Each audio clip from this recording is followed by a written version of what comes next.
It all started when Lisa came home one night, claiming her boss had kept her late again. I should have been used to the excuses by now: the work emergencies, the gym sessions that seemed to last forever, and the sudden need for weekend trips with her girlfriends. But something about that night felt different. Maybe it was the way she avoided my eyes when I asked about her day, or the strange way her phone was glued to her hand the whole evening. That phone. It had become a part of her, almost like a security blanket she couldn't let go of. Every time it buzzed, she'd turn it away from me, offering some half-baked explanation. "Just the girls," she'd say, smiling like everything was normal. Except it wasn't. And I knew it.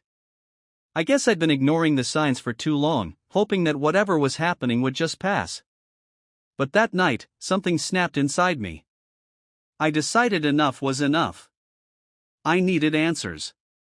So, when she finally went to bed, her phone still clutched in her hand, I waited.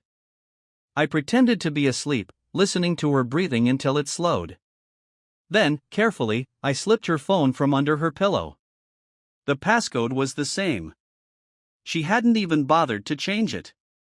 Maybe she thought I was too trusting, too blind to ever suspect her. But I wasn't that guy anymore.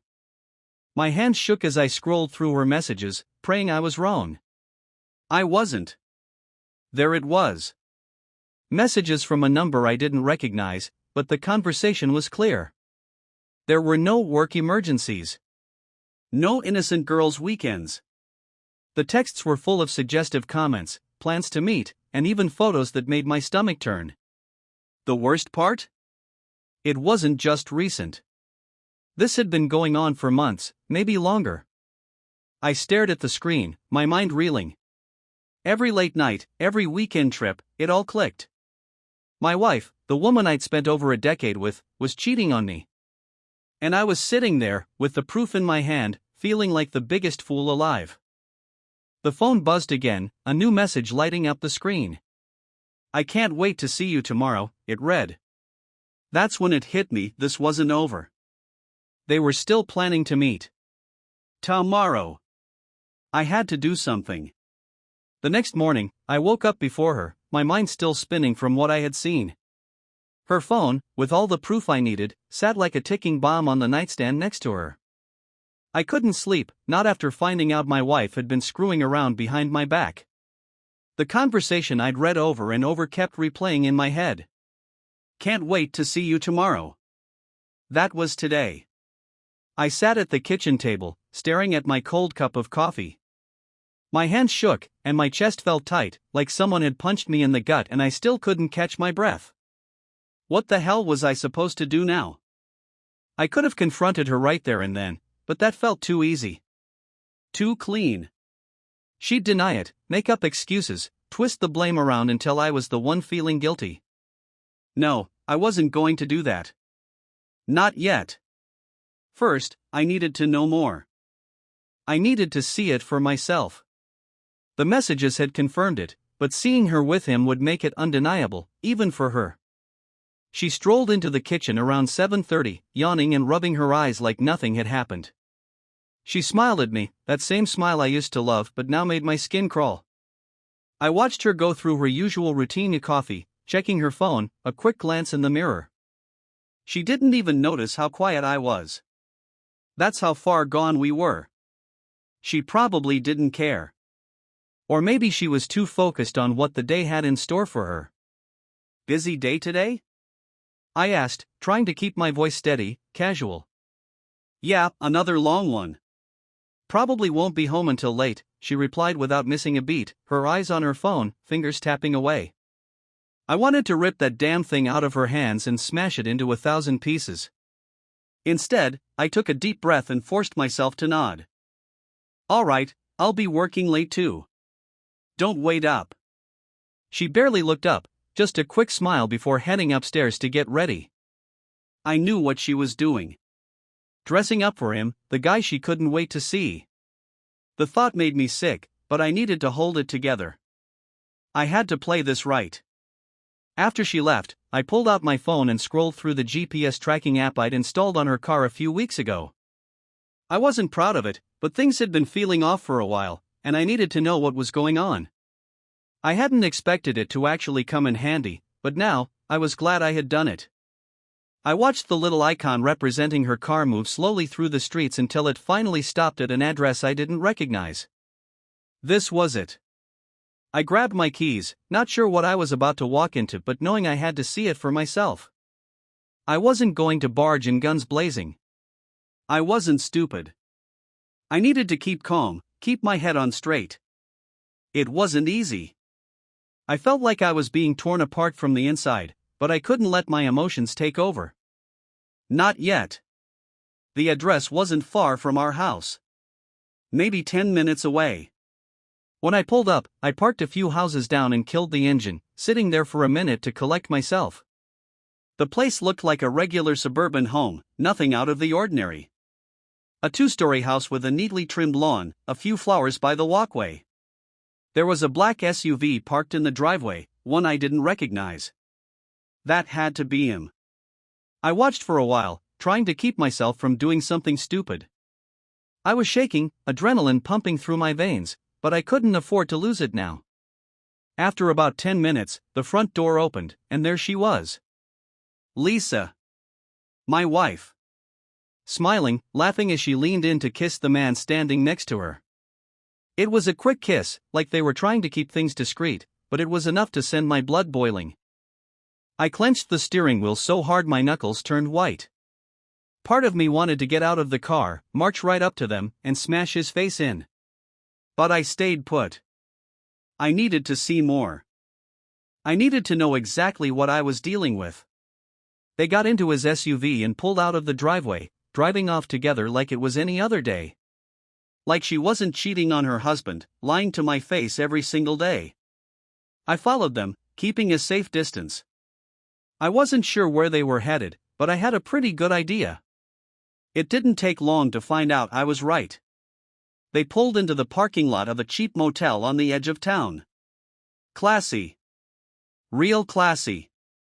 I parked across the street, my hands still shaking, my chest tight as I watched them get out of the car and walk toward the entrance. They weren't even trying to hide it anymore. He had his arm around her waist, and she was smiling up at him like he was the best thing that had ever happened to her. Like the last 15 years of her life meant nothing. I sat there for what felt like hours, staring at the door they disappeared behind. Part of me wanted to charge in there, bust down the door, and drag her out in front of everyone. But that wouldn't solve anything. It wouldn't fix what was already broken. Eventually, I pulled out my phone and snapped a few photos of the car, the motel, the room number. Evidence. Not that I needed it anymore. I'd seen everything I needed to see. When I finally drove home, my mind was blank. I couldn't even think straight. The anger was there, bubbling just beneath the surface, but so was the pain, the gut-wrenching realization that the life I thought I had was over. The woman I thought I knew was a stranger now. All the years we'd spent together, all the memories, they were tainted. Ruined. I got home and sat in the driveway for a long time, staring at the house. Our house. The place where we'd built a life together.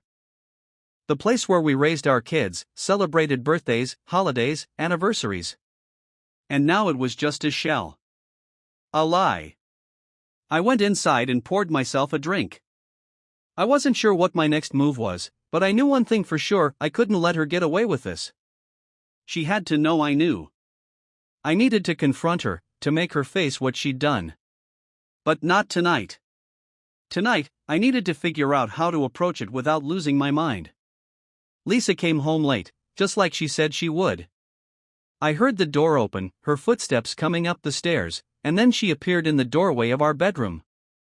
I was sitting on the edge of the bed, staring at the floor, my heart pounding. "Hey," she said, her voice light and casual. "You still up?"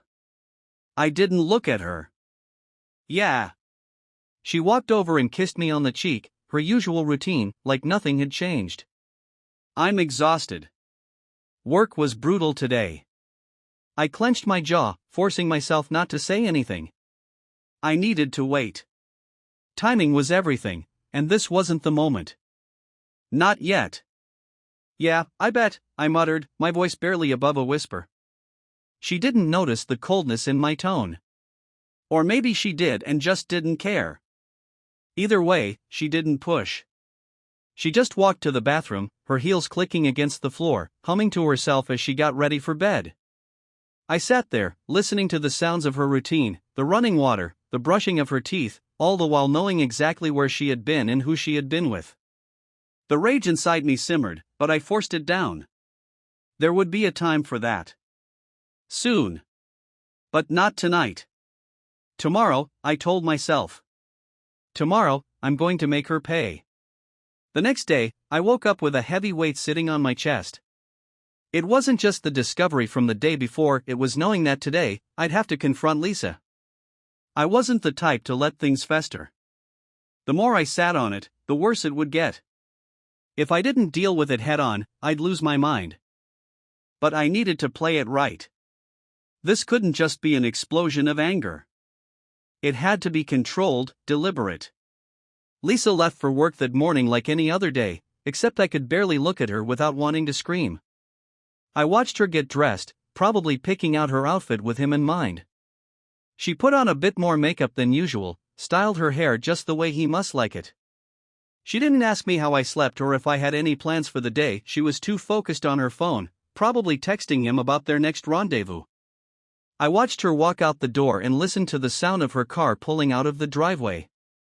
When she was finally gone, I grabbed my phone and scrolled back through the messages I'd screenshotted from hers last night. Every line was a dagger, each one confirming just how little I actually meant to her. I stared at the message from him again, "I'll see you today." Same place? She didn't even respond with words, just a heart emoji. By the time the clock hit noon, I was ready. I had already made up my mind. Lisa thought she could keep this going behind my back, living two lives, playing the role of the loving wife while sneaking off with some other guy. Well, not anymore. I wasn't about to let her carry on like nothing had happened. She was coming home around 6:30, same as usual. I sat on the couch, staring at the front door, waiting. My heart was pounding in my chest, but my mind was clearer than it had been all day. I wasn't going to yell. I wasn't going to scream. This wasn't going to be some dramatic blow-up where she'd twist things around and somehow make me the bad guy. No, I was going to handle this differently. When the door finally opened, I didn't move. I just waited. "Hey," she called out from the hallway, her voice light, like she didn't have a care in the world. "You still up for dinner?" I was thinking we could order in. I didn't respond.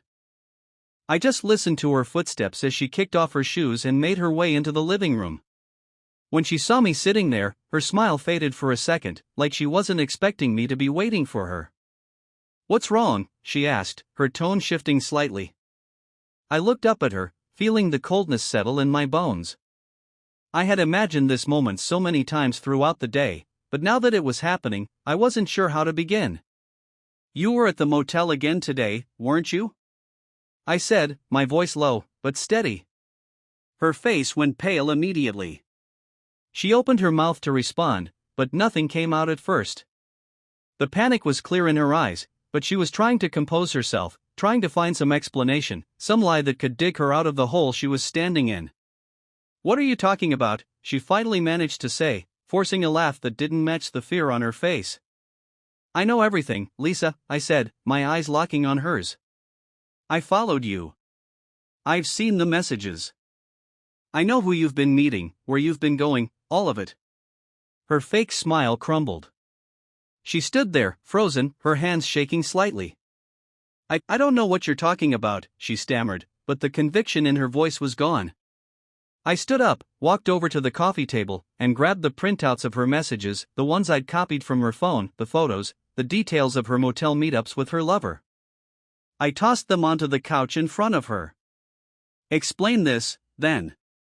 She stared down at the papers, her mouth hanging open in shock. For a moment, she didn't say anything. She just stood there, taking it all in, realizing that there was no escape from this. There was no lying her way out. Finally, she collapsed onto the couch, burying her face in her hands. "I'm sorry," she whispered, her voice barely audible. "Sorry?" I repeated, my voice cold. You're sorry now? You weren't sorry when you were sneaking off to meet him, were you? You weren't sorry when you were lying to my face every damn day. Tears started rolling down her face, but I wasn't moved. I'd seen her cry before. Hell, I'd been there for her during every tough moment of our marriage, holding her when things got hard. But these weren't the same tears. These weren't tears for me. They were tears for herself, for getting caught. It wasn't like that, she sobbed, shaking her head. I never meant for it to happen like this. I scoffed, crossing my arms. Don't even try that. You didn't mean for it to happen? How long has it been going on, Lisa? Weeks? Months? She didn't answer, just kept crying into her hands. I'm talking to you. I shouted, my voice rising despite my best efforts to stay calm. How long? She looked up at me, her eyes red and swollen. 6 months, she admitted, her voice barely above a whisper. 6 months. Half a year. My mind reeled at the thought. 6 months of her sneaking around, lying to my face, pretending everything was fine between us while she was off screwing someone else. Who is he? I demanded. I want his name. She hesitated, wiping her face with the back of her hand. It's no one important, she said, her voice trembling. He doesn't mean anything to me. Doesn't mean anything? I shouted, my blood boiling again. You've been cheating on me with him for 6 months, and he doesn't mean anything to you? Do you have any idea what you're saying? She looked up at me, her face pale, and shook her head. I swear, it wasn't serious. It was just a distraction. I never meant for it to get this far. A distraction, I repeated, my voice dripping with sarcasm. Right. So you ruin our marriage for a little distraction? She started crying harder, but I didn't care. I wasn't going to let her crocodile tears distract me from what I came here to do. She could cry all she wanted, it wasn't going to change anything. I didn't want to hurt you, she sobbed. I swear, I didn't. It just happened. That's not good enough, I said coldly. You don't just accidentally cheat on someone for half a year, Lisa. That's a choice. Every time you met him, every time you lied to my face, you made a choice. You didn't care about me. You didn't care about our family. You only cared about yourself. She opened her mouth to respond, but I cut her off. And what about our kids, huh? Did you ever think about them? What would they say if they found out their mother was sneaking around with some guy while their dad was sitting at home like an idiot, trusting her? Her face twisted in pain, and for the first time, she looked genuinely horrified. Please don't tell them, she begged. Please. I'll do anything. Just don't tell them. Why shouldn't I? I shot back. You made this mess, not me. They deserve to know the truth about their mother. Please, she repeated, her voice shaking. I know I screwed up, but please, don't do this to them. I clenched my fists, the anger and pain boiling inside me. Part of me wanted to scream at her, to drag her through the mud in front of everyone she knew. But the other part of me, the part that still had a shred of dignity left, held back. For now. I paced the room, my mind racing. I wasn't sure what to do next. The confrontation had played out almost exactly like I thought it would, her crying, begging for forgiveness, offering excuses like they were supposed to mean something. But nothing she said was going to make this better. Nothing could fix what she'd done. Finally, I stopped and turned to face her. You need to leave, I said, my voice cold and final. Her head snapped up, her eyes wide with shock. What? No. Please, let's talk about this. We can work it out. We can fix this. I shook my head. There's nothing to fix. You made your choice. You chose him over me. Now you need to leave. Where am I supposed to go? She whispered, her voice breaking. I don't care, I snapped. Go to his place for all I care. But you're not staying here. She stood up, still sobbing, and started gathering her things. I watched her, feeling a strange mixture of satisfaction and disgust. Satisfaction that she was finally facing the consequences of her actions, and disgust at how pathetic she looked now that everything was crumbling around her. As she walked toward the door, she stopped and turned to face me one last time.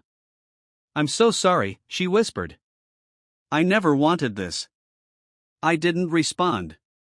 I just stood there, watching her leave, the door slamming shut behind her. And just like that, she was gone.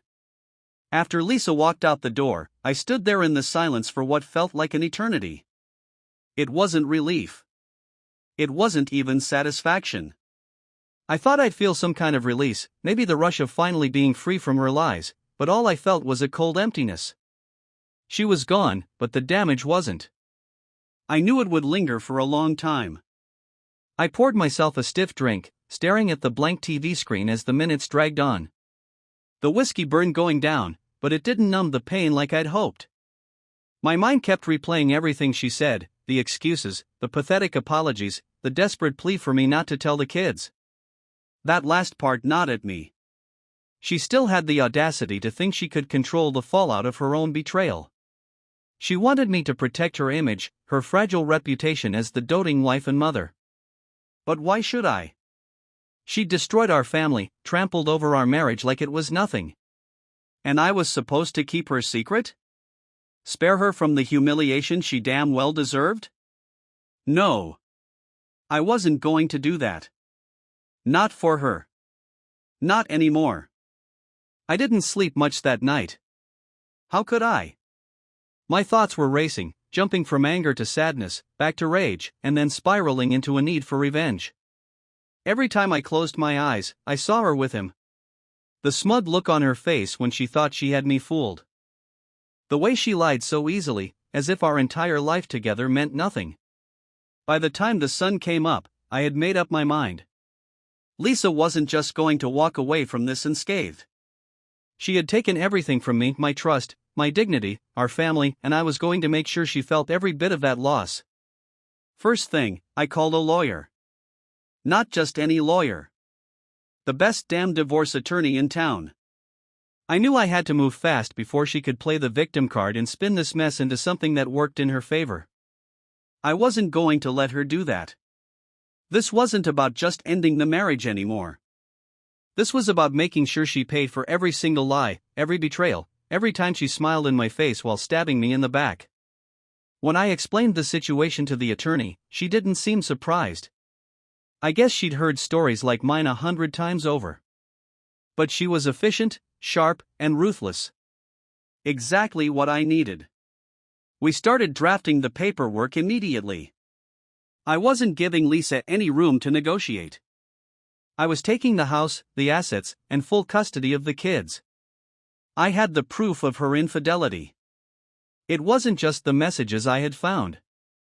By then, I'd already compiled photos, the GPS logs, everything I needed to make sure she couldn't weasel out of it.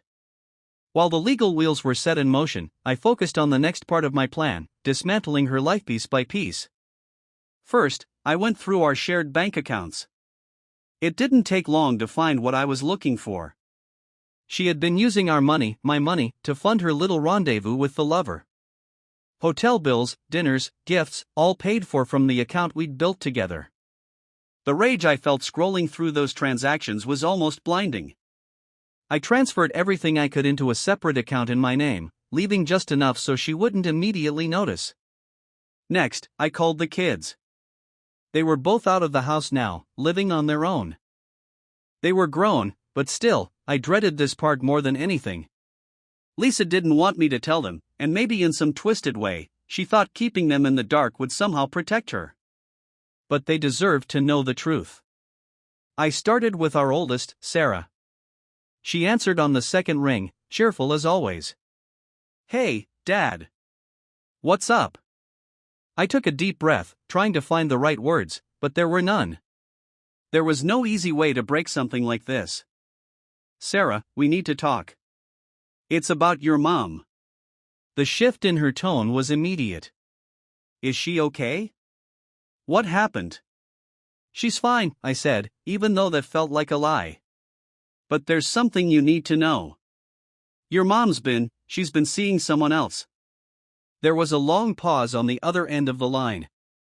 I could hear her trying to process what I just said. Wait, what? Are you saying she's been cheating on you? I explained everything. The affair, how long it had been going on, how I found out. By the time I finished, I could hear her voice shaking. She wasn't just shocked, she was furious. How could she do this? Sarah asked, her voice tight with anger. After everything? I don't even know what to say. I'm sorry, kiddo. I wish I didn't have to tell you like this, but you deserve to know.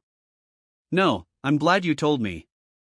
I'm just so mad. I don't think I can even look at her right now. I didn't blame her. You don't have to make any decisions now. Just take your time. I'm handling it. Thanks, Dad, she said softly. I'm so sorry you had to go through this. Me too. I hung up and immediately felt the weight of what I had just done.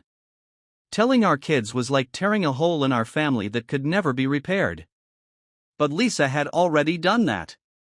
I was just making sure they knew where the fault lines lay. After Sarah, I called our youngest, Jake. His reaction was less vocal, but I could tell he was just as hurt, just as angry. He wasn't the type to explode, but the silence on the phone was thick with emotion. I'll talk to you later, Dad, he said quietly before hanging up. I could tell he was struggling to keep it together. I hated dragging them into this, but I knew it was the right thing to do. They had to know who their mother really was. With that out of the way, I moved on to the final step of my plan.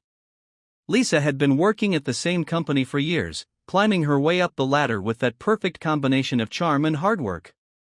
I wasn't going to let her keep that either. I didn't have direct proof that she was cheating with a coworker yet, but I didn't need it. What I had was enough to shake up her world. That afternoon, I sent an anonymous email to her company's HR department. I attached the photos of her meeting with the guy at the motel, along with some choice details about the nature of their relationship.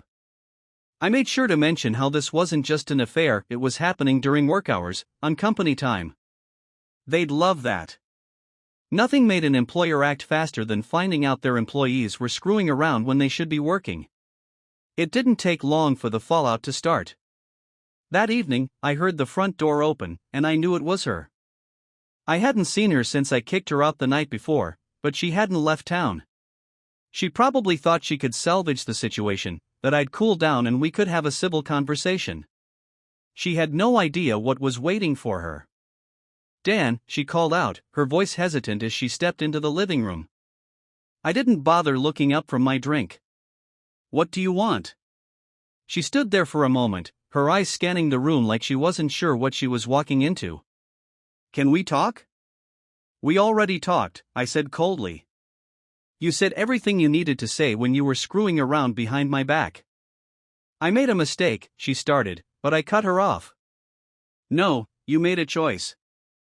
You don't get to call it a mistake when you did it over and over again for months. Her face crumpled, and she started to cry again. It was the same tired routine: tears, apologies, promises that meant nothing. But this time, it didn't move me at all. She could cry all she wanted. It wasn't going to change a damn thing. I know I don't deserve your forgiveness, she said, her voice shaking. But please, can we at least try to talk this through? For the kids? The kids know, I said bluntly, watching her face drain of color. Her eyes widened.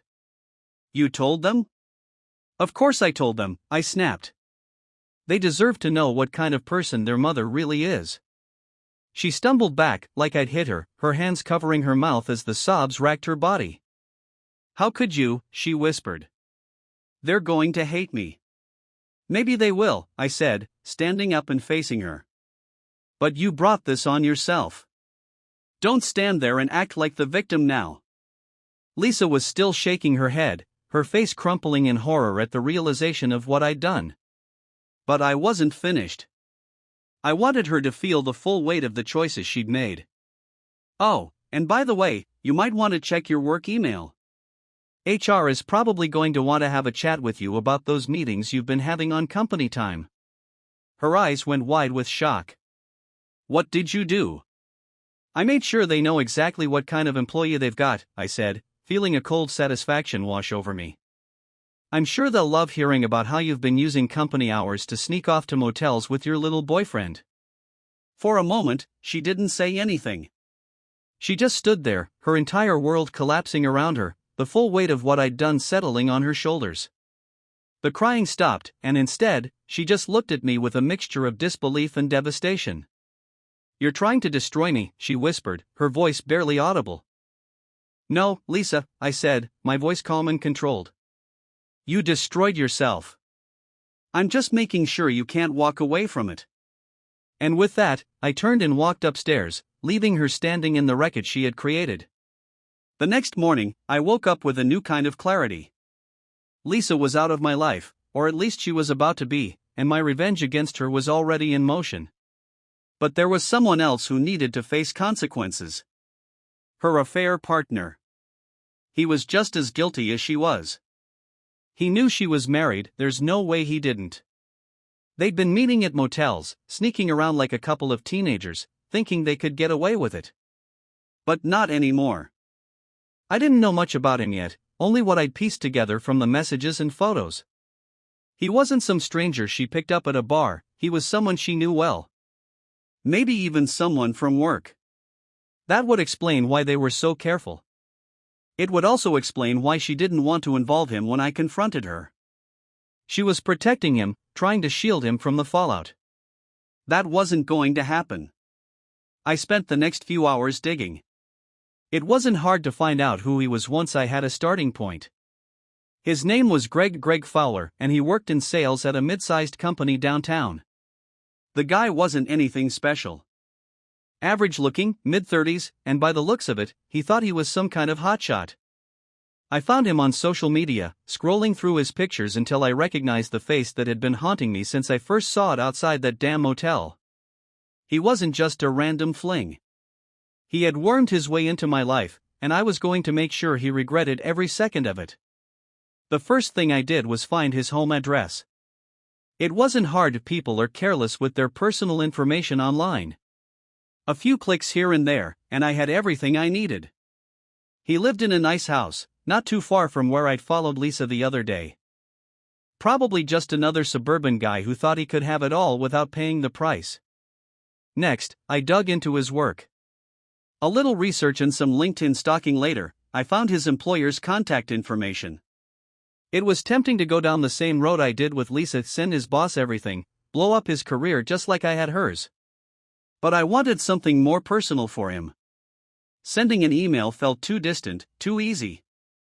I needed to see him suffer up close. It took me another hour or so to come up with a plan, but when I did, it was perfect. I was going to hit him where it hurt most. He thought he could sneak around with my wife, mess with my life, and walk away without a scratch? He had no idea what was coming. I started by making a few calls. First, I reached out to a private investigator I knew from a buddy of mine who had gone through something similar a few years ago. This guy wasn't cheap, but he was good. He could find out anything about anyone, and I needed him to dig deep into Greg's life. Financials, personal relationships, work habits, everything. Can you get me the dirt on this guy? I asked when I met with the PI later that day, sliding a photo of Greg across the table. The PI, a no-nonsense guy named Phil, nodded without hesitation. Give me a few days. I'll have something for you. Make it quick, I said. I'm not waiting around. Phil smirked. Don't worry. I always deliver. With that in motion, I focused on the next part of my plan, direct confrontation. I wasn't going to give Greg the chance to wriggle out of this or pretend like he was innocent. I wanted to see his face when he realized who I was and why I was there. The next day, I parked outside Greg's office building, waiting for him to leave. I knew he worked until about 5, and sure enough, around 5:15, I spotted him walking out, phone in hand, heading toward the parking lot. He looked just like I expected, smug, confident, completely unaware of what was about to hit him. I followed him, keeping a safe distance until he reached his car. Then, I stepped out of my car and walked up to him. He didn't even notice me at first, too busy checking whatever messages were lighting up his phone. Maybe it was Lisa. Maybe they were planning their next little rendezvous. "Greg," I said, my voice steady but hard. He looked up, confused for a moment, then recognition flashed across his face. He must have seen me at the motel or maybe even from Lisa's phone. His expression quickly shifted to panic. "Who the hell are you?" he asked, trying to play dumb. "You know exactly who I am," I said, stepping closer. "I'm Lisa's husband. The one you've been screwing over for months." He paled, looking around like he was considering running, but there was nowhere to go. "Listen, man, Shut up," I snapped. "You don't get to talk. You don't get to say a damn word. I've heard enough lies from both of you." Greg swallowed hard, his hands trembling as he shoved his phone into his pocket. "I didn't know." "Don't insult me," I interrupted, stepping even closer, forcing him to back up against his car. "You knew she was married. You knew exactly what you were doing, and you didn't give a damn." He started stammering, trying to come up with some excuse, some way to get out of this. "It it just happened. I didn't mean for it to." I slammed my hand on the hood of his car, making him flinch. "You didn't mean for it to happen? You didn't mean to sneak around with my wife, meet her at motels, and destroy my family? That's what you're going with?" He was shaking now, his face pale and sweaty. "Look, I'm sorry, okay? I didn't mean to hurt anyone." I laughed bitterly. "You're sorry now? Now that I'm standing in front of you, ready to kick your ass? Where was that sorry when you were screwing my wife?" He didn't have an answer for that, and I could see the fear in his eyes growing. He knew he was cornered, and there was no way out. I stepped back, giving him a little space, but not enough to make him comfortable. "Here's what's going to happen, Greg. You're going to leave Lisa alone. You're not going to see her, talk to her, or even think about her again. Do you understand?" He nodded quickly, his eyes wide with fear. Yeah, I understand. And if I find out you've gone near her again, I'll make sure everyone in your life knows exactly what kind of person you are. Your job, your friends, your family. They'll all know what you've been doing. I'll make sure you're untouchable." Greg swallowed hard, nodding again. Okay. I get it. Good." I stepped even closer, lowering my voice so only he could hear. "Because if I ever see you again, I won't be this nice." He didn't say anything, just stood there shaking like a leaf, probably praying I'd leave. I wasn't sure if I was done yet, though. Part of me wanted to drag him out of his car and beat him into the pavement, but the other part of me knew that wasn't going to fix anything. Besides, I wasn't done ruining his life. Not by a long shot. I stepped back, giving him one last glare before turning around and walking back to my car. As I drove away, I could see him in my rearview mirror, still standing there frozen, probably too scared to even move. I didn't feel relief. Not yet. This was just the beginning. Greg wasn't going to walk away from this with just a scare. No, I was going to hit him where it really hurt. Over the next few days, I stayed in close contact with the PI. Phil came through with everything I needed: Greg's financials, his work history, even his personal life. Turns out, Greg had a fiancée. Sweet girl, judging by her social media. They'd been planning to get married next spring. Ironic, wasn't it? While he was sneaking off with my wife, he was pretending to be the perfect fiancé. I wasn't going to let him keep up that charade. The next step was simple. I sent everything to his fiancée. The messages, the photos, even a little note explaining exactly how long her perfect fiancé had been lying to her. It wasn't pretty, but it was necessary. She deserved to know the truth, just like I had. It didn't take long for things to unravel after that. A few days later, I got a message from Phil, letting me know that Greg had been placed on leave at work pending an investigation. Apparently, his fiancée had called his boss, and everything started to crumble. He wasn't just facing the end of his relationship, he was looking at the potential loss of his job, his reputation, everything. And that's exactly what I wanted. He'd taken everything from me, and now, I was taking it from him.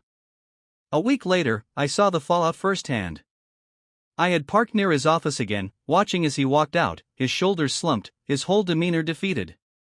He didn't look like the smug bastard I'd seen before. He looked broken. His fiancée had dumped him. Days had passed since I confronted Greg and watched his life begin to collapse. Lisa, on the other hand, had been radio silent. I knew she'd been staying with a friend, someone she used to work with, but beyond that, she hadn't made any attempts to fix things, which was exactly what I expected. She was too scared. Maybe she realized there was no coming back from this. She probably thought the less she contacted me, the better her chances would be in court. Or maybe she was just waiting for the dust to settle, hoping I'd cool off. But I wasn't cooling off. After everything I'd done, the satisfaction I thought I'd feel hadn't come. Ruining Greg's life was a necessary part of my plan, but it wasn't enough. The hole Lisa had ripped through our marriage was still there, gaping and raw. It wasn't going to close anytime soon. I wasn't naive enough to think it ever could. But there were things that needed to be settled, things that couldn't be left hanging. The kids. Our house. Our divorce. All the ugly, practical parts of a life unraveling in real time. I hadn't seen Lisa in person since the confrontation in our living room. The papers were filed, the process was in motion, but the logistics of untangling 15 years of marriage were far from over. She had texted a few times, nothing meaningful, just logistical stuff. But I ignored it all. I wasn't going to get sucked into whatever mind game she was trying to play. If she wanted to talk, she could do it face to face, not from the safety of her phone. I decided it was time to have the final conversation. The one where we ended it all. No tears, no more apologies, no pathetic excuses. Just the reality of what she'd done and where we were headed. So, I texted her. Come to the house tomorrow. 7 p.m.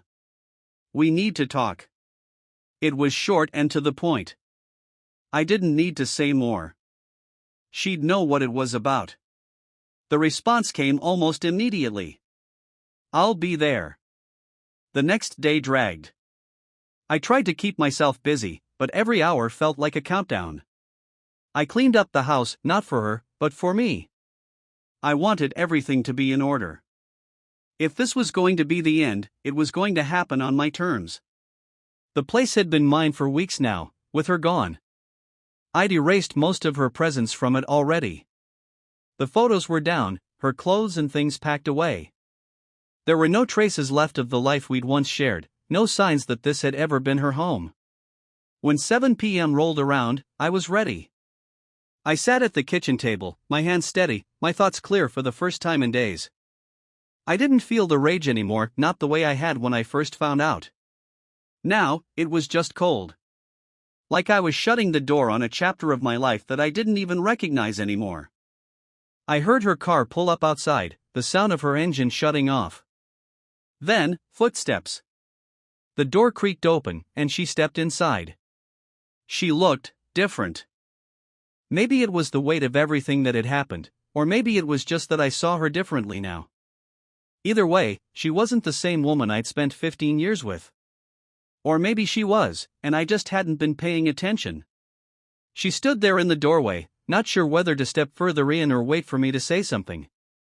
Dan, she started, her voice soft, like she was trying to ease into the conversation. I didn't respond. I just gestured for her to sit down at the table across from me. She hesitated for a moment, then walked over, taking a seat. The tension was thick, but not in the way it used to be between us. This wasn't a fight anymore. This was the aftermath, and we both knew it. She stared down at her hands, fidgeting with the ring she hadn't taken off yet. I don't know where to start, she said quietly. I kept my voice calm. There's not much left to say. This is done. You know that. She winced, like the finality of it stung her, but she didn't deny it. I know I've hurt you, she whispered. More than I can ever make up for. I leaned back in my chair, folding my arms. You don't need to make up for anything. We're past that. You made your choices, and now we're dealing with the consequences. She nodded, tears welling up in her eyes, but she didn't let them fall. I never wanted this. I never wanted to hurt you or the kids. You didn't care enough to stop yourself, though, I said flatly. You kept going, knowing exactly what you were doing. There was a long pause as she tried to find the right words, but nothing she could say would change the reality. The time for apologies had passed. Where do we go from here? She finally asked, her voice barely a whisper. I stared at her for a moment, wondering if she really didn't know, or if she was just too scared to admit it. We're getting divorced, I said, my voice steady. That's the first thing. The papers are already filed. I'll take the house, and I'm fighting for full custody of the kids. Her head shot up, her eyes wide with panic. Dan, please. They're adults now, I cut her off, my voice hardening. But they'll always need me more than you after what you've done. Don't pretend like they won't resent you. They already do. Tears spilled down her cheeks now, but I didn't feel anything.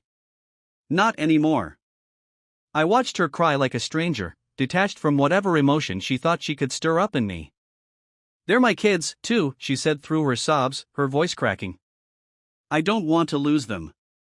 You lost them the moment you decided to cheat on their father, I said coldly. This wasn't an accident. This wasn't a mistake. You made this choice every single time you lied to my face and snuck around with him. She buried her face in her hands, the weight of her decisions crashing down on her. But I wasn't going to comfort her. Not now. Not ever again. This was her mess, and she was going to live with it. I'm not telling you what to do, I continued. You can still see them if they want that. But don't expect things to go back to normal. They know what you did. You broke this family, and there's no fixing that. She nodded, unable to speak through her tears. The silence between us stretched on, heavy and thick, but I didn't break it. I didn't feel the need to fill it with empty words. This was the end, and we both knew it. There was no going back, no undoing what had been done. Finally, she wiped her face and looked up at me, her eyes red and swollen. Do you think we'll ever be able to? I don't know, move past this? I stared at her for a long moment before answering. I'll move past it, I said quietly. But we're never going back. This is over. There's no us anymore. She flinched, but didn't argue. I'm sorry, Dan, she whispered again. I'm so sorry. I stood up, feeling the conversation drawing to a close. You should go. She looked like she wanted to say more, to beg for some kind of resolution that didn't exist, but she didn't. She stood up slowly, her movements hesitant, like she wasn't sure if she could actually leave. But she had no choice. There was nothing left for her here. I'll send you a copy of the paperwork, I said as she walked toward the door. We'll settle the rest through the lawyers. She paused at the door, her hand resting on the knob, but she didn't look back. Goodbye, Dan. I didn't respond. I didn't need to. I watched her walk out of the house, the door clicking shut behind her, and I realized that was it. It was over. The silence in the house was suffocating, but it was a different kind of silence. It wasn't the uncomfortable quiet of tension building up between us like it had been for months. It was the finality of knowing this chapter of my life had ended. There was no going back, no fixing it, no reconciliation. Just the aftermath. I poured myself another drink, sitting back down at the table, and let out a long breath. There were still things to do, things to clean up, but for now, I let the weight of everything settle. It was done. After Lisa left that night, the house felt emptier than ever before, even though she hadn't lived here for weeks. Maybe it was because, despite all the anger, pain, and betrayal, her presence had still lingered. But now, it was gone. This time, it felt final. I sat at the kitchen table, nursing the same drink for hours, replaying everything that had happened. It's strange how quickly life can unravel. 15 years of marriage, gone in a matter of weeks. But maybe it had been gone long before I found out. Maybe I had been living in denial, ignoring the growing distance between us, brushing off the late nights and lack of intimacy as just part of the routine. But it wasn't routine. It was her pulling away, piece by piece, until there was nothing left to hold on to. And I didn't even notice. Or maybe I didn't want to. I spent the next few days in a fog, going through the motions. There were meetings with the lawyer, discussions about dividing assets, more conversations with the kids. They weren't just angry at her, they were devastated. I could hear it in Sarah's voice every time we spoke. She still couldn't believe her mother had done this, that the woman who had raised her could betray us all so completely. Jake was quieter about it. He didn't say much, but I knew he was struggling. He wasn't the type to talk about his feelings, but the silence on the other end of the phone spoke volumes. He didn't know how to process it, and I couldn't blame him. I didn't either. I knew they'd both try to maintain some kind of relationship with her. She was still their mother, after all. But it would never be the same. There was a line that had been crossed, a trust broken, and no matter how much time passed, it wouldn't heal the same way. One afternoon, I got a call from my lawyer, letting me know that Lisa had signed the divorce papers. Just like that, it was official. We were no longer husband and wife. I stared at the documents for a long time, holding them in my hands like they were some kind of foreign object. I should have felt something, but I didn't. Not relief, not sadness, not even anger anymore. Just nothing. This was it. The end of everything we had built together. Over the next few weeks, I started clearing out the house for real. Not just her stuff, but everything that reminded me of the life we had shared. The photos, the gifts, the little things that once meant something but now felt like a punch to the gut every time I looked at them. I boxed it all up and threw it out, one by one, until the house felt like mine again. It was a slow process, and there were moments when I'd come across something that stopped me in my tracks. A card she had written me for our 10th anniversary, a photo of us smiling together on some long-forgotten vacation, back when things were good. Or at least, when I thought they were good. It's funny how the mind plays tricks on you. Looking back, there were so many moments I had missed, so many signs that I should have seen. But I didn't. I just kept believing we were fine, that things would get better. That we'd find our way back to each other, like we always did. But we didn't. And now, I had to live with that. As the weeks turned into months, the numbness started to fade, replaced by a slow, creeping realization that my life was different now. I wasn't just angry anymore. I wasn't broken either. I was rebuilding, piece by piece, trying to figure out what came next. I started working out more, getting back into hobbies I had neglected over the years. Photography, hiking, things I hadn't done in ages because I had been so wrapped up in being a husband, a father, a provider. Now, I was just me. The kids came over more often, especially Sarah. She was worried about me, I could tell. She kept asking if I was okay, if I needed anything. I appreciated it, but I didn't want to burden her with my mess. I wasn't her responsibility. I had to figure this out on my own. One evening, she sat me down at the kitchen table, the same one where I had confronted Lisa, and asked me point-blank, "Are you going to be okay, Dad?" I didn't know how to answer that at first. It was a simple question, but the answer felt complicated. Finally, I just shrugged. I don't know. But I'm getting there. She nodded, like she understood. "It's going to take time," she said softly. "But you'll get through this. We all will." I looked at her, my daughter, the little girl I had watched grow up, now a strong, independent woman who had her own life, her own struggles. And yet, here she was, sitting across from me, offering comfort when I should have been the one comforting her. "I'm trying," I said. "It's just a lot." She smiled, reaching across the table to take my hand. "You don't have to do it alone, you know. We're here for you. Jake and I. We've got your back." I squeezed her hand, feeling a lump rise in my throat. "Thanks, kiddo." That means a lot. After she left, I sat there for a long time, thinking about what she had said. I wasn't alone, not really. The kids were still here, and as much as I had lost, I hadn't lost them. That was something. Maybe it wasn't everything, but it was enough to keep me going. The days slowly got better after that. I started going out more, seeing friends, doing things that had nothing to do with my old life. It wasn't easy, and there were still moments when the anger would flare up, when I'd think about what Lisa had done and feel the sting of betrayal all over again. But those moments got fewer and farther between. One night, a few months after everything had come crashing down, I found myself sitting on the back porch, watching the sunset. The house was quiet, but it wasn't the same kind of silence that had haunted me before. This was different. Peaceful, almost. I thought about everything that had happened, the affair, the divorce, the confrontation with Greg, all the anger and hurt that had consumed me for so long. And for the first time, I realized something. I wasn't angry anymore. I wasn't sure when it had happened, but somewhere along the way, the rage had faded. The need for revenge, for justice, had burned itself out. I didn't feel the crushing weight of betrayal every time I thought about Lisa. I didn't feel the need to destroy Greg any further than I already had. I was just done. I took a deep breath, letting the cool evening air fill my lungs, and for the first time in months, I felt something close to peace.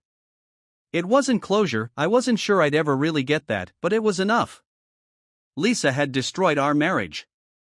Greg had played his part. But I wasn't going to let them destroy me. The next morning, I got up early, grabbed my camera, and drove out to a spot I used to love, an old hiking trail that wound up into the hills. I hadn't been there in years, but it felt right. The air was crisp, the sun just starting to rise over the horizon, casting a soft, golden light over the landscape. As I walked, camera in hand, I realized something else. I was going to be okay. It wasn't going to be easy, and there were still days ahead that would hurt, but I was moving forward. I wasn't stuck in the past anymore, and that was all I could ask for. As I reached the top of the hill and looked out over the valley below, I raised my camera and took the first shot I had taken in years. And it felt good.